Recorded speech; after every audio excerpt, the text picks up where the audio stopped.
All right. Good afternoon, everyone. My name is Jorgen Rose. I'm with Practical Farmers of Iowa, and accompanying me behind the scenes today is Stefan Galen. So thank you all for tuning in to this virtual field day.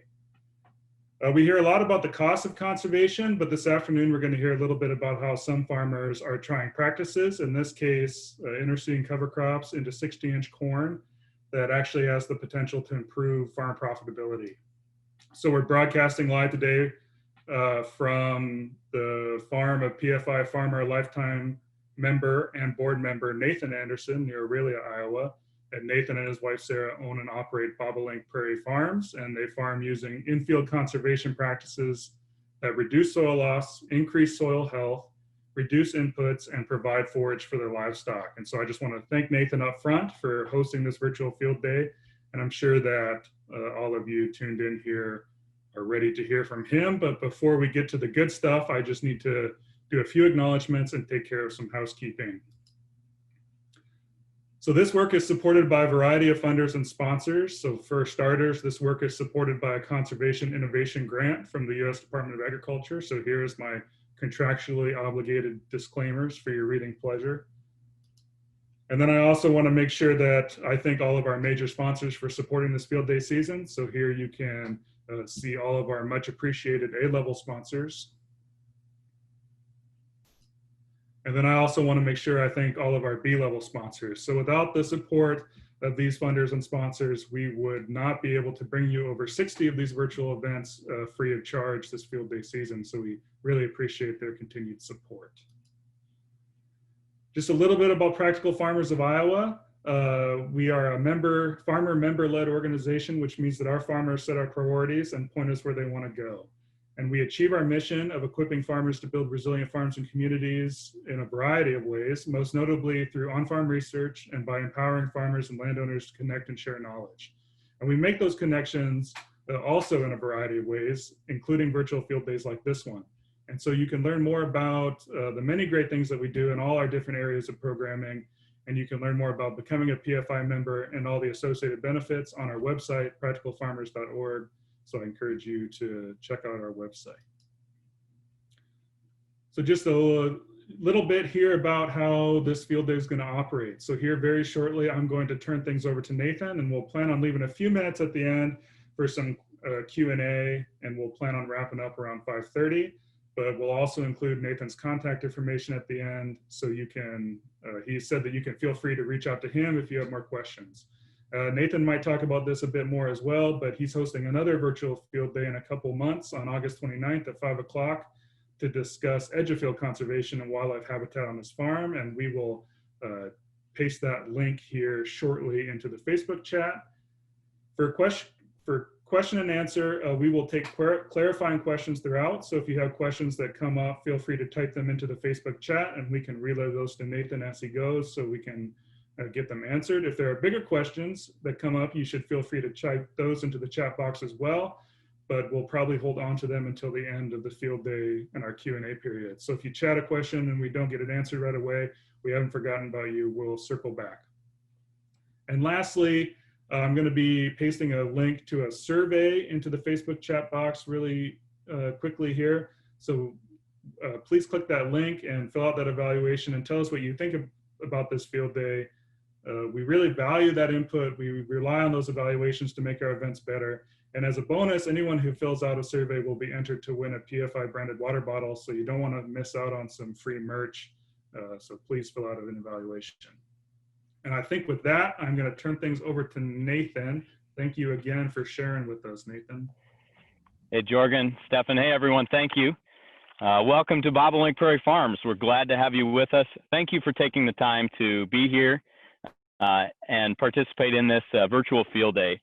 We know that your time is valuable, and we appreciate you taking that time to be with us. I hope you're somewhere cool today, maybe in some air conditioning. We had to relocate a little bit because my cell phone was overheating out in the field and limiting features. So I moved it to some shade for a little bit. So hopefully partway through the video, we'll head back out to the field to look at some of the 60-inch corn with cover crop seeded between it. So we'll get to that in a little while, but we'll cover some things while we're here in the shade with a little bit of breeze. Normally on field days on our farm, the first thing that we love to do is just go around the group and ask for introductions. We ask for people to introduce themselves, who they are, where they're from, what they farm. And one of the things that I always like to do is ask the attendees what they hope to learn today, or what questions they already have in their mind that they came to this field day looking for an answer for. So if you could, type those in the chat box also. And Jorgen and Stefan can maybe consolidate some of those, relay them on to me, and we can see if we can get some of those answered and make sure that this field day meets your expectations. I want to give a huge thank you to my wife, Sarah, and our boys, Finn and Fletcher, who are watching at home. Hey, guys. And my parents as well, and all of the family for the support that they have for our farming operation. You're very much appreciated, and we are privileged to do what we do and thankful to partner with you to do that. A couple plugs also while we get started. One is for the Savings Incentive Program and the Beginning Farmer programs through PFI. Those programs are tremendously beneficial to young farmers across the state and beginning farmers across the state. Myself and my wife have been recipients and beneficiaries of those programs. So I understand times are very difficult in farming and many occupations right now, but if you could, please give to those programs. You can give at practicalfarmers.org, or if you're a PFI member, you recently got a flyer in the mail that has a response card and envelope. So please respond to that if you're able to. Your support is very, very much appreciated. And as Jorgen said, this is the first field day in a series. We're going to have another one at the end of August where we highlight some of the edge of field conservation practices that we're doing. And we're going to talk about some of our decision tools for implementing those edge of field practices. And we're also going to highlight a space that another PFI farmer is going to be hunting with me this fall because he was a silent auction item winner for a pheasant hunt on our farm. So we're going to highlight that space as well. So come back and join us at the end of August for that field day also. One big congratulations today.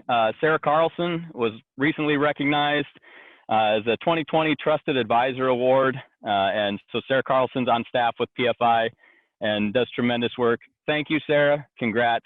Keep it up. We appreciate it.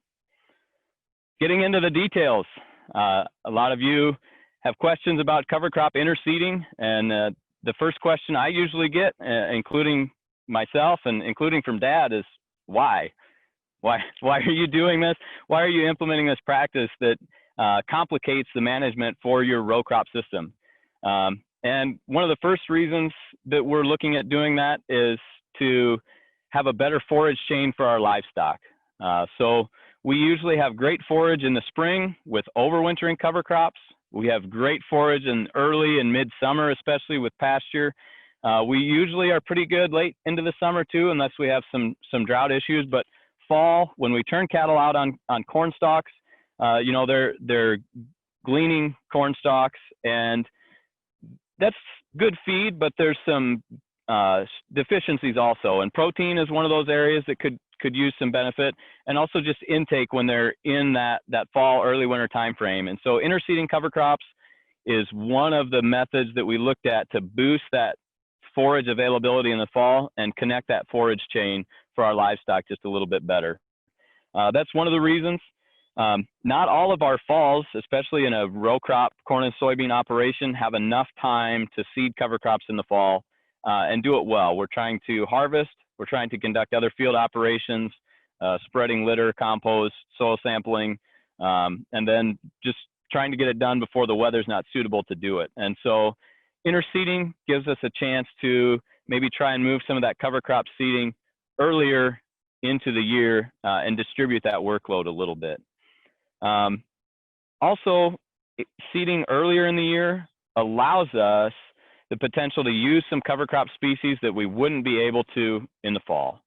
And that is a window for some high value, but high cost cover crop species, like a lot of the legumes, a number of forage legumes, and just legumes in general, your clovers and other cover crop legumes don't have very much time to grow in the fall and establish themselves. And they also cost relatively more dollars than some of the other small grain components or other grass components of your cover crop mix. So using that interseeding might allow us to get more value out of those higher dollar cover crop seeds. And there's some brassicas and some other broadleaf cover crop species that fall into that category as well. Those species also benefit our operation because of their residue and the carbon to nitrogen ratio that's contained in that residue. A number of those legumes might be able to fix some nitrogen, but even if they don't, their biomass is usually a lower carbon to nitrogen ratio than our corn stalks or our soybean stubble, and can provide enough food balance for those microbes that are digesting those higher carbon residues. And the same is true for our livestock, where those cover crop species are a protein source that allows that cow, in our case, to consume more of the higher fiber portion of a ration, like corn stalks would be, or corn stover would be. So that's why we looked at trying cover crops interseeded into our row crop system. And I want to make sure that this comes across that we've tried this a couple times and we are far from the experts on this. But I think it's really important to highlight our process as we go through it and share some of the things that we've learned and some of the ways that we're trying to refine what we do, so that, as Jorgen hinted, we can make this a practice that has a net positive return to our operation. So that's something that we're striving towards, as every other farm is striving towards, to implement some of these creative practices in a way that benefits our operation and our bottom line for our operation.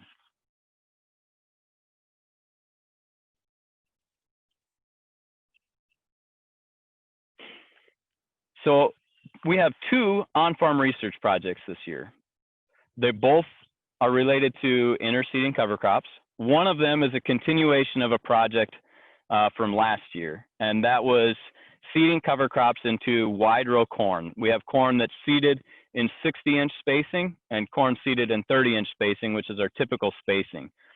So we are attempting to provide more sunlight lower in that canopy for those cover crop species to grow and establish themselves, while minimizing the negative potential yield impact of sliding those corn species or those corn plants closer together. So that's a project that we're doing this year that's a continuation of last year. And the other interseeding project that we're doing is a mixed clover species interseeding into corn. And that is in 30-inch corn, and that clover was seeded about V2 early in the year. And both of those interseeding systems, they have some livestock benefit, but we're also utilizing them on areas of our farm that have corn on corn as a portion of the cropping system. So every year, or nearly every year, we have a portion of our farm that is corn on corn. And so we're looking at how can we minimize the negative impact of that corn on corn residue, because we're implementing corn on corn using no-till. So we're trying to put the new corn seed in a space in the soil that is beneficial for its growth. And that's challenging to do with a system that has a lot of residue, but we see some of the benefits of increasing that carbon on the landscape, both from a soil health standpoint and from a livestock feed and forage standpoint. We see some benefits to do that. Now, we're not using corn on corn year after year after year, but we're looking at ways that we can use it maybe a couple years in a row, and again, build carbon, provide some livestock feed, and be able to use the interseeded cover crop to minimize the negative impacts that you often see in a corn on corn system. The clover interseeding, it was soybeans last year, it's corn this year. We're planning to plant corn into that again next year. So that corn will be planted in the interrow space between last year's corn rows, which right now is where a bunch of the clover is. And Stefan, if you could pull those pictures up, you can see what that looks like a little bit. So our goal is to next year have our corn plants be planted into that interrow where that clover is now. We don't know for sure, how much nitrogen that clover might fix, how persistent that stand will be underneath the canopy, and what that soil condition is going to be like next spring in that interrow. But that's why we're trying it, and we'll be interested to see what that looks like. We plan to do some stock nitrate testing this fall, some late spring soil nitrate testing next year as we plant corn into that crop to help us determine what the benefit of that clover cover crop was. And we're also going to be taking biomass samples this fall as well and see how much cover crop biomass we were actually able to grow in that space. The 60-inch corn, it's similar circumstances that we're trying. We're trying to plant that corn in last year's interrow. So we're giving the new corn plant seeding, and the 60-inch row you can see in the far right-hand side of this picture, off the right-hand fender, where you can see those corn stalks are significantly further apart. And so my hope in implementing this practice was that space would benefit this year's corn planting, that the corn we plant this year into that inner row space would see benefits from that decreased carbon residue impact of last year's corn stalks and corn stover. So that's what we're trying to do with that one. And this image was taken just after planting, so you can see kind of the path left by the row cleaners, and you can see where I attempted to, in most cases, was successful to plant this year's crop between the corn stalks, between the rows from last year. The clover interseeding, from a detail standpoint, the clover had a mix of medium red, white Dutch, berseem, mammoth red, and crimson clover. And those species were in a mix, and that was all interseeded back on May 14th using a rotary hoe rig that was developed by Montag and Zosky's Manufacturing that we demoed on our farm this year. So that corn was planted April 21st, and that seeding was approximately V2 when we interseeded that cover crop into it. On the 60-inch corn, that was planted on April 23rd and interseeded later on in May. It was Memorial Day weekend when that was interseeded. So a couple just observations on that interseeding, that earlier is better. I'll go into some more specific management considerations, but one of the things we ran into on our 60-inch corn interseeding is that our corn in the 30 and in the 60-inch rows is very big and competitive with that cover crop that's trying to get established at the time frame we are right now. We also had some weather considerations where it was a little bit dry, but we'll talk about those just a little bit. Nathan, so the 60, yes, Jorgen. Just a quick question here. Are you using a nav system to track the inter-row seeding? Navigation system to track the inter-row seeding? No, I am manually steering to seed those cover crops in between the rows. And we used two different tractors to seed. We used one of our own tractors to seed with that rig, the clover, into the 30-inch corn. And that was, manually operated myself. And the 60-inch corn that we interseeded, we had a neighbor who had that rig attached to his tractor already, who was kind enough to let us just keep it attached on his rig and use it on our farm and bring it back. So Doug, thanks, we appreciate that. But no, it was just manually steered. The planting itself, the 60-inch corn planting, the planting operation, we used GPS auto guidance to conduct that. Great. And you have about 10 minutes left, just FYI. Okay, great, thanks. So the 60-inch corn, the cover crop that was seeded in that had buckwheat, cowpea, crimson clover, hairy vetch, turnip, radish, ryegrass, and Also, again, because we're trying to get some biomass, we used a little bit of proso millet and sun hemp. And both of those species need to be in that wider row spacing, I feel. They need more sunlight than you might be able to get in an interseeding mix in a narrower row spacing. So we're going to move into a few of the specific management considerations that we have and some of the challenges that we've come across as we're trying to implement these systems. So the first one, and Jack Boyer and a number of other PFI farmers that use interseeding and are doing some of these same trials would say the same thing. Weed control is, in my opinion, the #1 factor in being able to interseed cover crops successfully. There's some herbicide limitations, of course. If you are in a conventional system that you can use herbicides, your herbicide options are very limited, and they're also limited in the residual options for weeds, especially like water hemp, which is probably the biggest weed problem that I have on our farm. We're really limited in what herbicides we can use, both residually, because we want those cover crop species to grow, but then also just to control a growing weed. So we're really limited in season to glyphosate, Liberty, maybe some products like Status or a dicamba that are effective on water hemp, but have other concerns as well. And then there's also a number of herbicides that have issues as we talk about grazing, because there's rotational restrictions, rotational interval restrictions on some of these species. So we have to be really careful what herbicides we use, but at the same time, we're still needing to get weed control. And that's one of the problems I have this year in 60-inch corn, is that I will be using a garden hoe walking down some of those rows to get water hemp taken out of that stand so I don't increase the seed bank for next year. So that's something that we're going to be doing. I learned this last year, but I failed to implement it this year. One of the best ways to control water hemp, especially in the growing season, is by having overwintering cover crop residue that's a mat on the ground, preventing some of those seeds from germinating.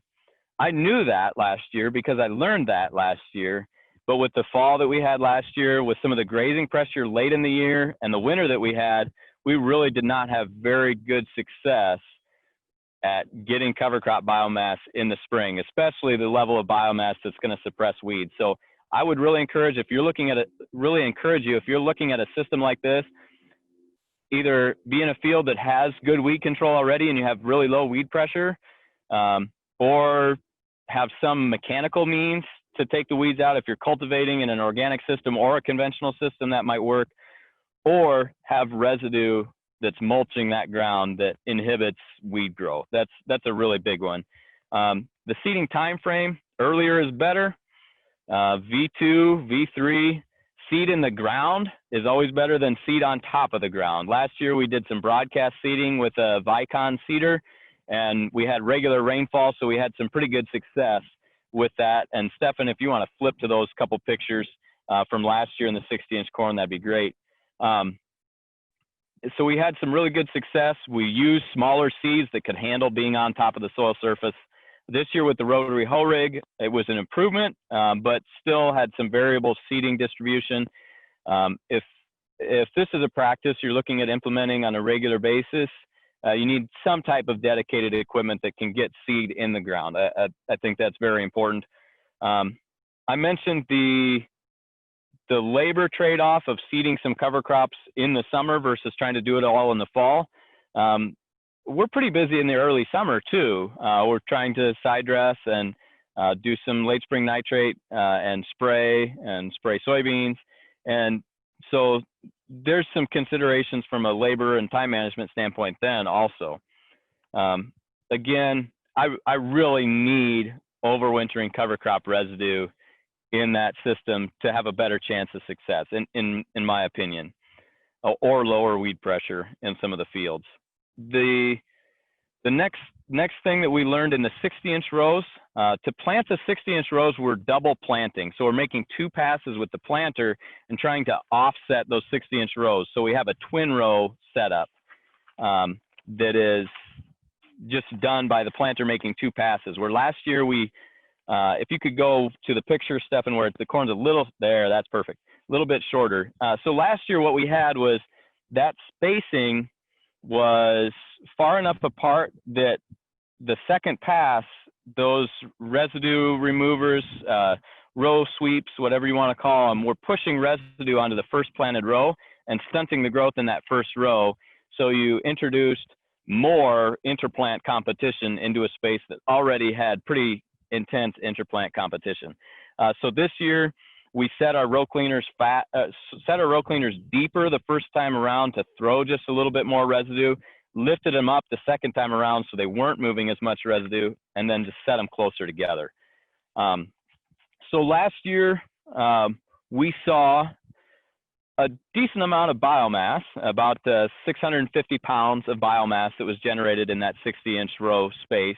But we saw a 13 bushel on average yield decline in the corn. And yes, there's feed value in the cover crop, but it was not enough to offset that yield decline in it, which again is one of the reasons we looked at interseeding into 30-inch rows versus 60-inch rows. Now there's a number of farmers who have done this 60-inch row corn successfully and been very good at it and seen really minimal yield difference between the two strips. And I'd mention Jack Boyer again because he's been very successful at doing that.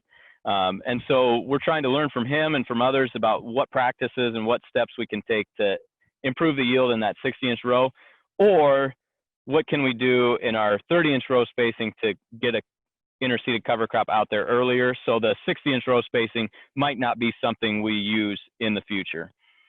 We can't let water hemp go to seed in that setting. So again, going to get the hoe out and make sure I walk those and get that down. We'll be reporting data again this year on both sets of trials, so we can see that come late winter or midwinter probably. Another next step that we have for our operation is we need, if we're going to be doing this, and just in general, we need to get our fall seeded cover crops seeded well.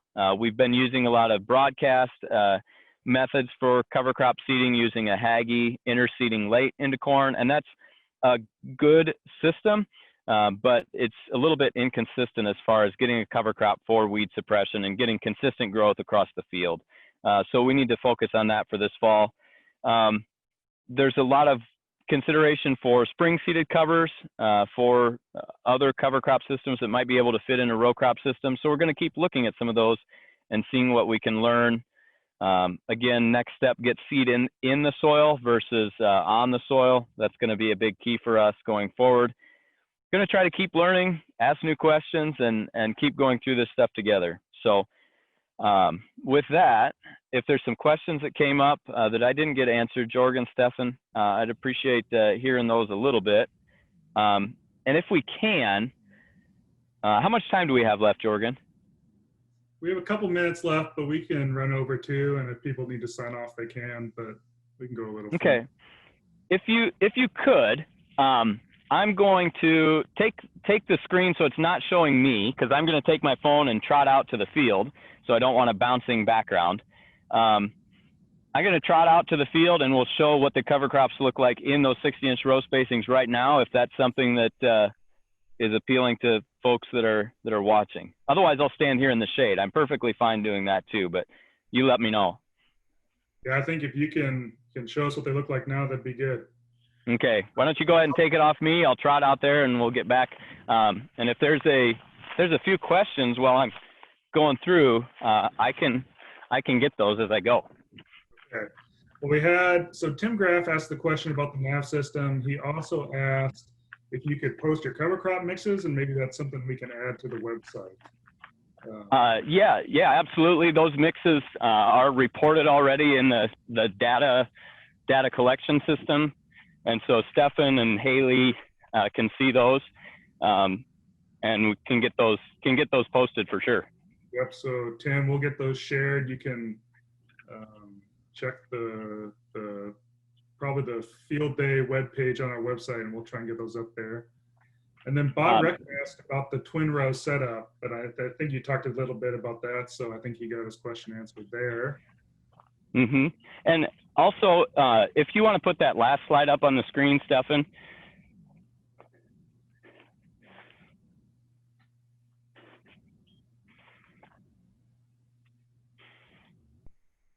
My email address is there. If you have more specific questions that I'm not able to answer, feel free to email me, or my cell phone is there as well.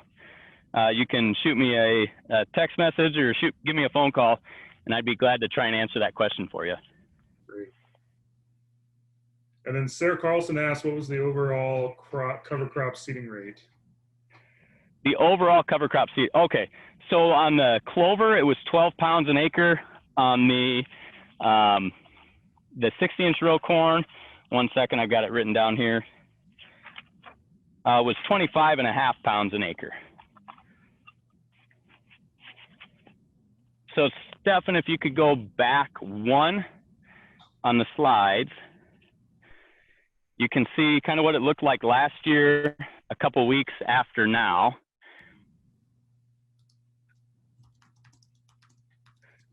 Or excuse me, that one's right about now. And this is what it looks like this year. Again, it's a little hard to see. Apologize for that with the sunshine on there. But with the shading, that's about as good as I can do. So sorry about that. But you can see a number of the species. I've got a few of the millet right in front of me. There's a radish. There's some vetch down in the middle. There's some of the clover. It's really interesting to see the distribution in species, and the species that are more visible in the shade, growing in the shaded area versus the species that are growing more in the sunlit area where it's a little bit drier and hotter.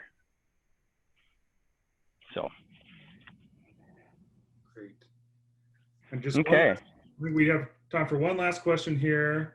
Eve Massey asked, next year when planting 60-inch corn and cover crop, will you be using a burn down or just using a row cleaner? So I was using a burn down herbicide this year and last year in 60-inch corn. So I was using herbicide in those systems for weed control.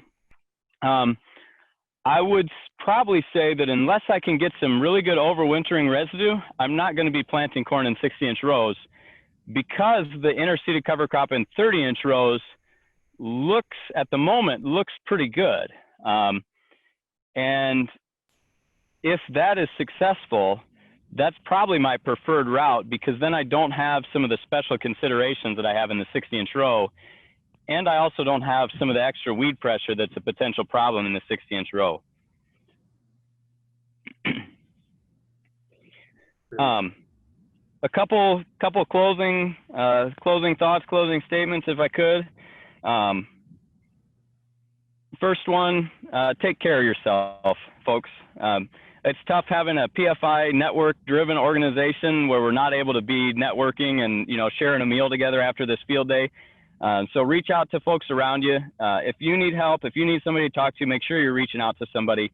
And if you are at part of one of those networks, make sure you're being intentional about reaching out, talking to your neighbors, and just taking that time to have a conversation, even if you can't get together in person. With all of the challenges that many of us are facing due to COVID and other economic issues too, that the PFI network has the knowledge, the people, and the processes to learn and generate solutions and ideas to help all of us farmers come out better on the other side of this. So we can overcome those current challenges, take advantage of the current opportunities, and be more resilient for the future. So take care of each other. Thanks for joining us. We really appreciate it. Thank you, Nathan. Stefan, one last thing. If I could, Jorgen, I've got 30 seconds. Go ahead. Hey, Fletcher. We'll see you in a little bit, bud. Very good. Stefan, could we put Nathan's contact slide up one last time here? There were just a couple questions left, so I'm sure you can email Nathan there or give him a call or text him, and he'll be happy to answer those. And I pasted a link to the field day evaluation in the Facebook chat, so please, once again, fill out an evaluation. We would really appreciate it. And thanks everybody for tuning in. Have a great day. Thank you.